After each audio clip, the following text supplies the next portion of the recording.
হযরত আলী এমন একজন সাহাবী রাসূল বাবা, জগতে খুঁজলে পাওয়া যাবে না, দুনিয়ায় খুঁজলে পাওয়া যাবে না।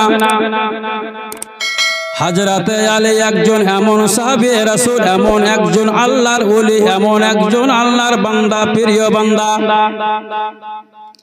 এই পৃথিবীর মধ্যে আপনি যদি ইন্ডিয়ার মধ্যে খুঁজেন, আপনি যদি লেবানন, তুর্কি, তুরস্ক, ফিলিস্তিন, জর্ডান, ইয়ামানের মধ্যে আপনি যদি খুঁজে বেড়ান, কোন দেশে এমন লোক পাবে না যে ব্যক্তি কাবা ঘরের মধ্যে জন্ম নিয়েছে।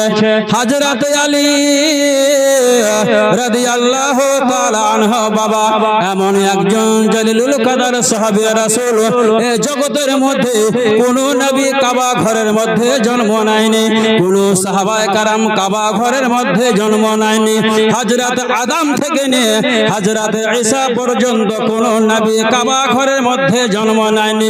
হযরত আলী এমন একজন সাহাবী রাসূল যে হযরত আলী কাবা ঘরের মধ্যে জন্ম নিয়েছে। আর হযরত আলী